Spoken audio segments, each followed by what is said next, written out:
paz y bien.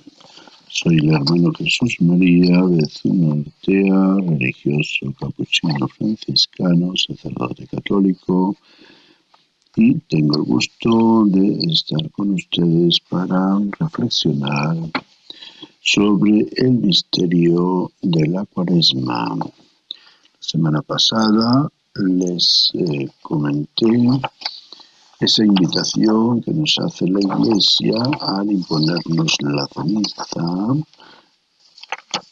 Cree o conviértete y cree en el Evangelio, o conviértete creyendo en el Evangelio. Bueno, pues,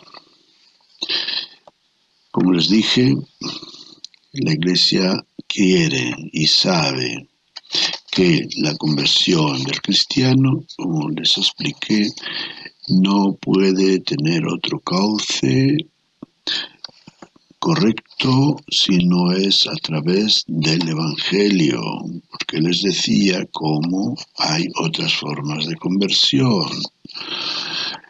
Una forma de conversión de hacer penitencias durante el tiempo de Cuaresma, una forma de conversión sobre todo cuando cambiamos de vida, de una vida sumida en el vicio a una vida virtuosa.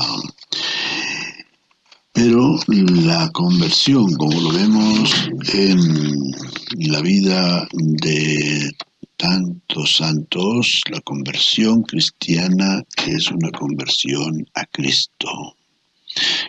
Lleva consigo un encuentro personal con Jesucristo y luego, para mantener, vivir esa relación personal con Jesucristo, obviamente que el Evangelio juega un papel fundamental, porque el Evangelio es el alimento de esa relación. El Evangelio es la pauta, es el camino, es la verdad de esa relación con Jesucristo que se ha proclamado Él como el camino, la verdad y la vida. Bueno, creo que en ese día les decía que la fe es una gracia, es un don que nosotros recibimos a través del bautismo, juntamente con las otras virtudes teologales, esperanza y caridad.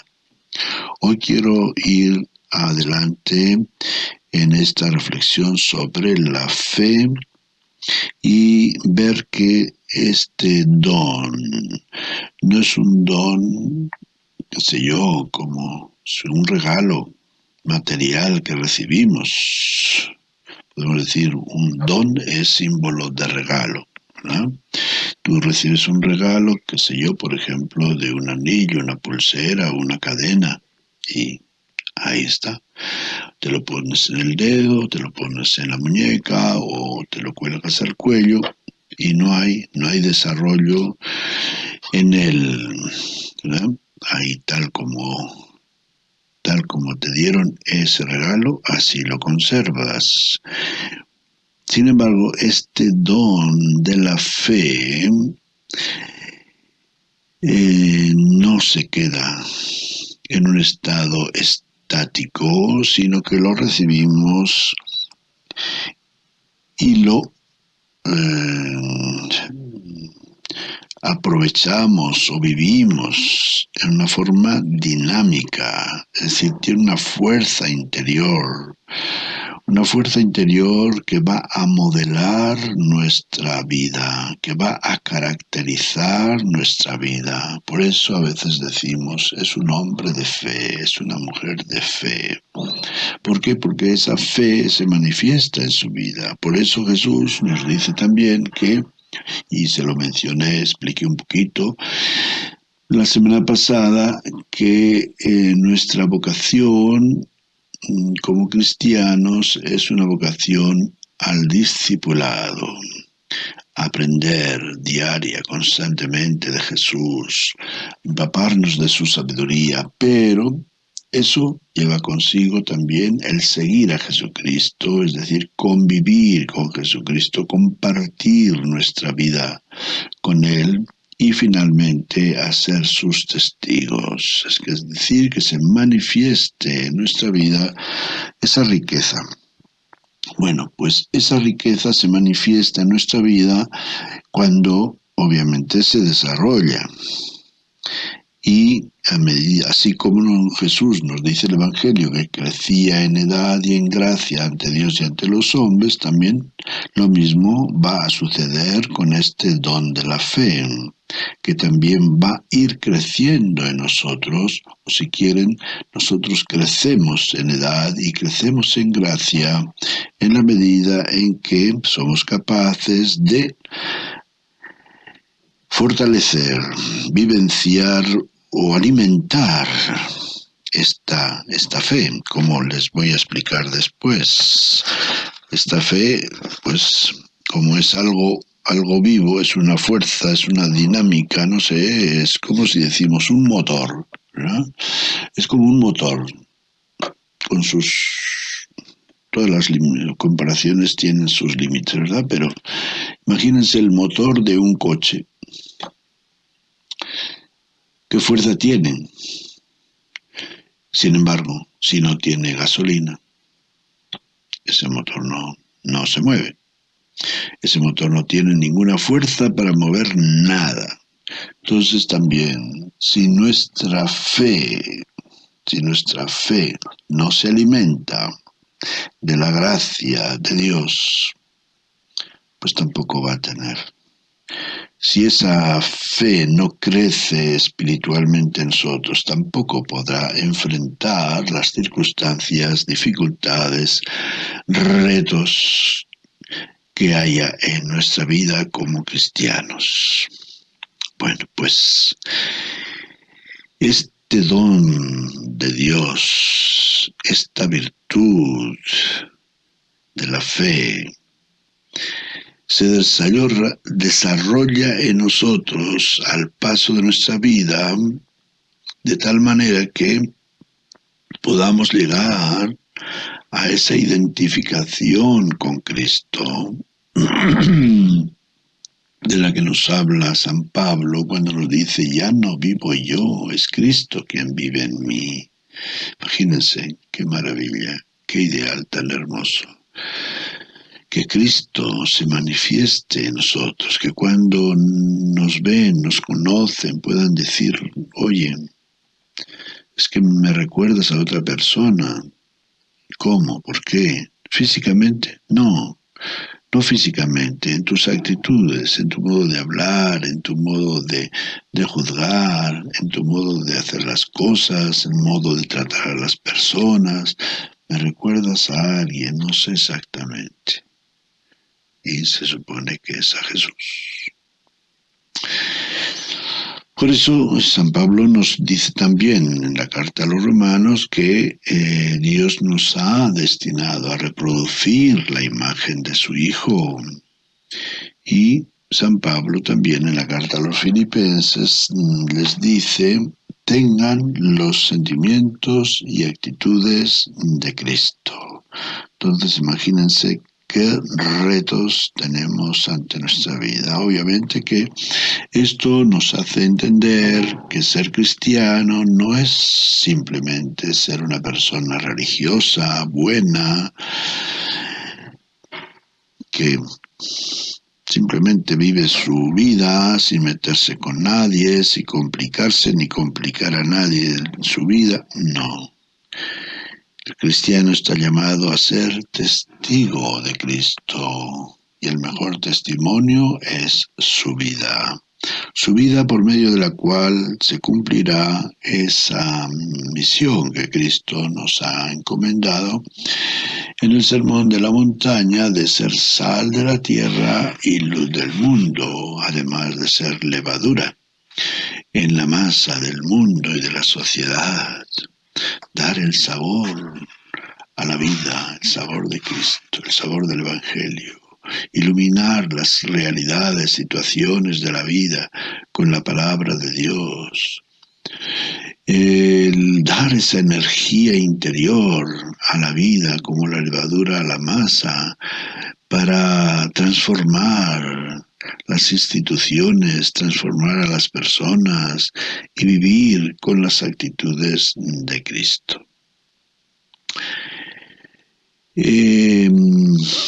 Por casualidad, creo, estos días me encontré con una carta escrita por el Papa Benedicto XVI, una carta apostólica titulada Porta Dei, la puerta de Dios. Y el Papa nos habla allí de una historia de fe. Es una forma de decir cómo esa fe que nosotros hemos recibido tiene una dinámica de crecimiento. Y esa dinámica de crecimiento constituye una historia en nuestra vida. Dice el Papa textualmente: a lo largo de este año, ese año que fue declarado como año de la fe, del 2012 al 2013, a lo largo de este año será decisivo volver a recorrer la historia de nuestra fe. Volver a recorrer, no sé, quizá quiso decir volver a recordar, volver a dinamizar y volver a evaluar la historia de nuestra fe, porque la historia de nuestra fe dura tanto como nuestra vida. Entonces, mirar hacia atrás, reconocer la historia de nuestra fe, la que hemos vivido hasta ahora, para apreciar sus más y sus menos. Este punto de la historia, de hecho, es muy importante en la Biblia, en la historia de la salvación, comenzando con, pues desde Adán y Eva, claro está. Es una historia de fe, ¿no? Adán y Eva en un momento creen en Dios, están felices allí con Él, pero cuando llega la prueba, la tentación, entonces su fe se desvanece y se rebelan contra su voluntad y su proyecto. Y así vamos escuchando historias hasta que llegamos a Abraham, que llamamos el padre de los creyentes. En él sí vemos claramente un camino y una historia de fe, sobre todo desde el capítulo 12 al capítulo 22 del Génesis.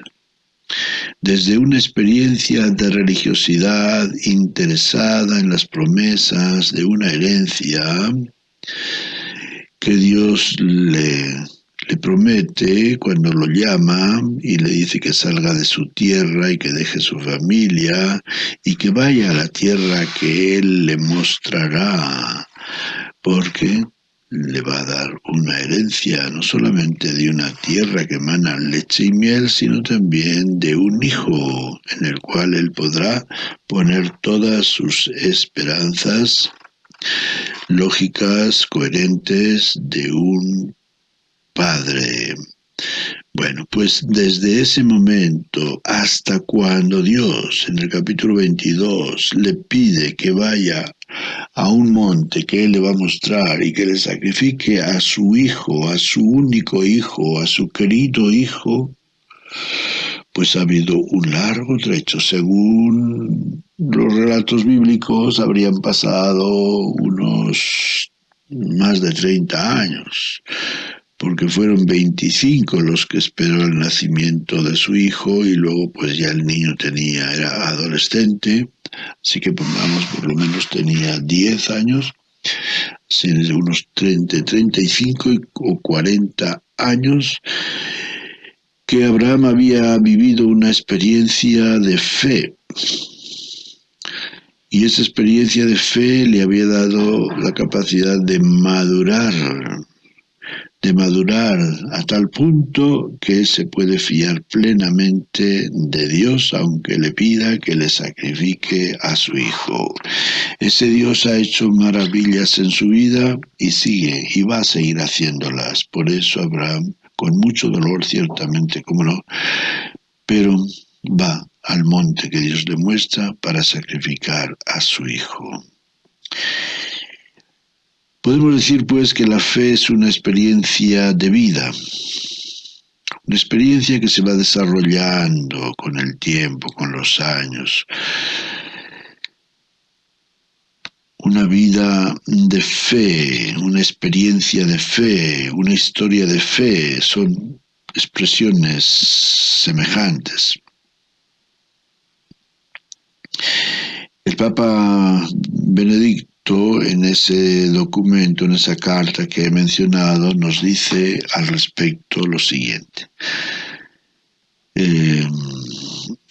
Se cruza el umbral de la puerta de la fe cuando la palabra de Dios se anuncia y el corazón se deja plasmar por la gracia que transforma, es decir, pasar de la no fe a la fe. ¿Cómo cruzamos esa puerta? Dice, cuando la palabra de Dios se anuncia y el corazón se deja plasmar por la gracia que lleva consigo la palabra de Dios, por la gracia que nos va a transformar. Atravesar esa puerta supone emprender un camino que dura toda la vida. Pasar de ser creyente, de ser no creyente a ser creyente, supone pues emprender un camino que dura toda la vida, que empieza con el bautismo, con el que podemos llamar a Dios Padre, y se concluye con el paso de la muerte a la vida eterna del cielo, fruto de la resurrección del Señor Jesús, que con el don del Espíritu Santo hace posible en nosotros el misterio glorioso de Cristo, la resurrección. Hasta aquí el Papa Benedicto. Como sucede con la vida natural,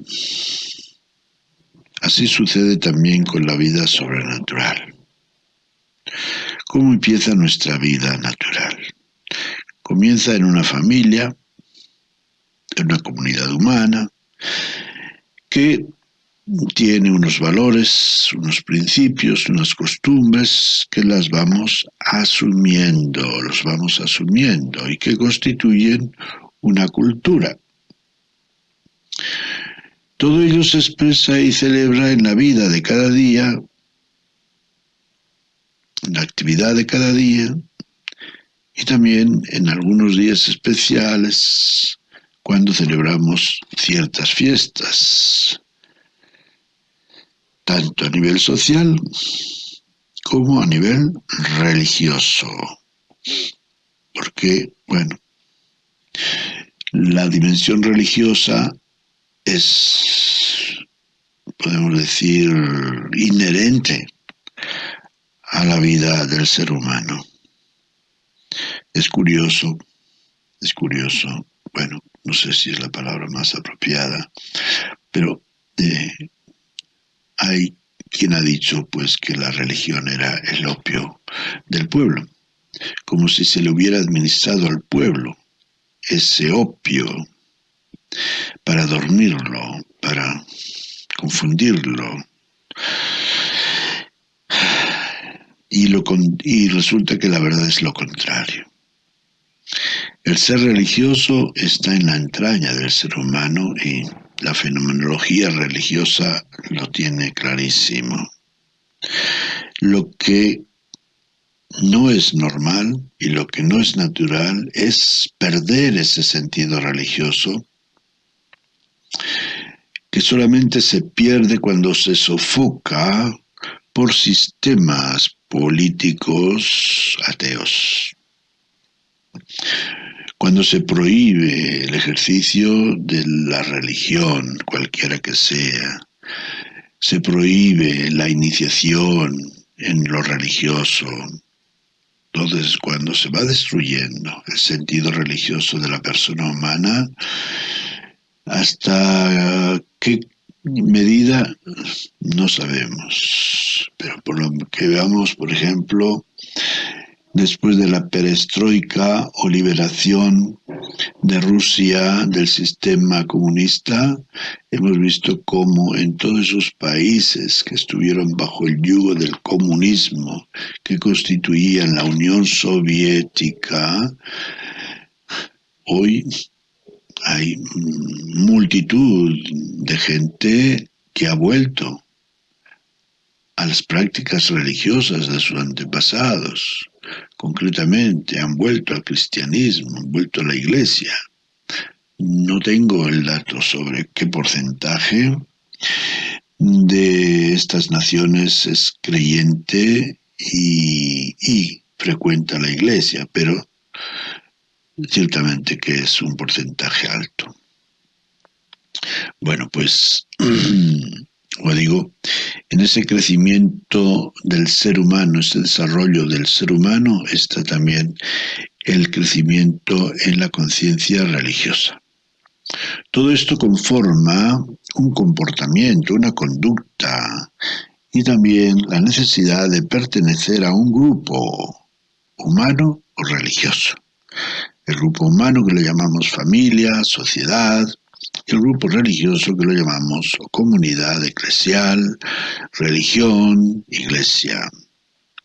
Por todo ello, el Papa, en dicho documento, en esa carta, dice: redescubrir los contenidos de la fe profesada, celebrada, vivida y rezada, y reflexionar sobre el mismo acto con el que se cree es un compromiso que todo creyente debe de hacer propio. Fíjense. Redescubrir los contenidos de la fe que profesamos, que llamamos a los artículos de nuestra fe.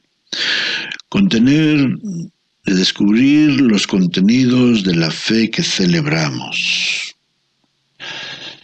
Conocer bien el sentido de los sacramentos. Y luego traducir esa fe en vida y dejar que alimente nuestra relación personal con Dios. Es algo, es un compromiso que todo creyente debe de hacer propio. Además de todo eso, dice reflexionar sobre el mismo acto de fe, es decir, ir profundizando cada vez más nuestra fe, de tal manera que no sea la fe comúnmente llamada del carbonero, de creo porque me lo han dicho, sino creo porque he visto, como decía Job al final de su libro, después de todas las pruebas por las que pasa y en las que el Señor está presente para sostenerlo, dice: ahora ya no creo de oídas por lo que me han dicho, sino porque he visto con mis ojos. En medio de la tribulación, en medio de las desgracias que enfrentó, Job fue capaz de sentir la presencia de Dios que lo sostenía, que le daba fuerza, energía, que no lo dejaba deprimirse y desesperarse, tal manera que pueda decir: ahora sí creo porque he visto. Y ese es el reto. Para nosotros también, obviamente, para ser testigos de la fe, poder dar testimonio de lo que hemos visto, de lo que hemos vivido, de lo que hemos experimentado. Estas palabras del Papa, que nos ha hablado de la fe profesada, de la fe celebrada, vivida y rezada, nos dan la oportunidad de hablar de las dimensiones de nuestra fe. Se las voy a citar, no me puedo detener mucho en ellas, pero primero se las menciono. Primero, la fe profesada, que es lo que nos ha dicho el Papa, la fe celebrada, la fe vivida, la fe alimentada, la fe ilustrada y la fe testimoniada. La fe profesada, que es la fe que se centra en los artículos de nuestra fe. La fe en Dios, Padre, Hijo, Espíritu Santo. Básicamente, eso. Luego también está la fe en la Iglesia, la fe en otros artículos de fe como la resurrección de los muertos, la vida eterna, el perdón de los pecados, todo eso que nos enseña el credo. El credo se llama el símbolo de la fe. Es como el resumen de nuestra fe, ¿no? Bueno, entonces eso constituye el contenido de nuestra fe, la fe que profesamos, la fe que decimos tener. ¿Cómo? Una fe que supone una serie de verdades, ¿no? Luego tenemos la fe celebrada en los sacramentos. A través de cada sacramento celebramos la fe, es decir, hacemos una fiesta espiritual movidos por la fe. ¿Por la fe en qué? Movidos por la fe en los misterios de Jesús, porque los sacramentos reproducen en nosotros los misterios de Cristo. Luego está la fe vivida por medio de los mandamientos, los 10 mandamientos, y luego está la fe alimentada. ¿Cómo se alimenta la fe? Por medio de la oración y por medio de la palabra de Dios. Esto también nos lo dice el Papa en su carta. La palabra de Dios es el alimento principal de nuestra fe. Y obviamente que también la oración, que se alimenta de la palabra de Dios a su vez. Luego tenemos la fe ilustrada, más allá del credo, está todo lo que contiene nuestro catecismo de la Iglesia, y entonces viene ilustrada con el catecismo de la Iglesia. ¿Qué es ilustrada? Diríamos como explicada, pormenorizada, en tantos detalles. Y luego tenemos la fe testimoniada en la vida y en la misión de la Iglesia, en la vida y en la misión de cada cristiano. Tal como nos lo dice San Pablo, si crees en tu corazón y confiesas con la boca. Bueno, en aquel tiempo era importante confesarlo con la boca, porque a muchos cristianos llevados al martirio se les daba la oportunidad de profesar su fe o renegar de su fe verbalmente. Por eso dice San Pablo en este caso, si crees en tu corazón y confiesas con tu boca. Luego tenemos la fe rezada en la liturgia de las horas, la fe manifestada en la caridad, de lo cual nos habla el Papa en el número 14 de este documento, inspirado por San Pablo, que dice: lo importante es la fe que actúa por la caridad, o como dice también San Santiago, la fe sin obras está muerta. Bueno, la fe manifestada por la caridad. Entonces, la bandera por excelencia para reconocer la fe como cristiana es el ejercicio y la práctica de la caridad o práctica de las obras de misericordia. Luego tenemos la fe como experiencia personal y como experiencia comunitaria, la fe individual y la fe comunitaria. Si crees en tu corazón y comunitaria. Esta es la fe de la Iglesia, decimos a los padres cuando llevan a sus niños a bautizar. Esta es la fe de la Iglesia. Quieren que este niño sea bautizado en la fe de la Iglesia que acabamos de profesar, y dicen sí. Y para concluir, simplemente nombrar 3 matices de la fe. La fe como si fueran los ojos del alma para descubrir las maravillas de Dios. De ahí, bienaventurados los puros de corazón. La fe que se purifica a través de la cruz, a través de la prueba. Si quieres ser mi discípulo, renúnciate a ti mismo y toma la cruz. Y tercero, la fe como fundamento de nuestra esperanza. La fe, los ojos del alma para descubrir las maravillas de Dios, la fe que se purifica por medio de la cruz y la fe como fundamento de la esperanza. La esperanza, esa segunda virtud infundida en nuestra alma a través del bautismo, juntamente con la caridad, fe, esperanza y caridad. Bien, pues, queridos hermanos y amigos, como ya hemos llegado al final de nuestro tiempo, de nuestro espacio, me despido por hoy, deseándoles una experiencia de conversión en esta Cuaresma, según la máxima de la Iglesia: conviértete creyendo en el Evangelio. Paz y bien.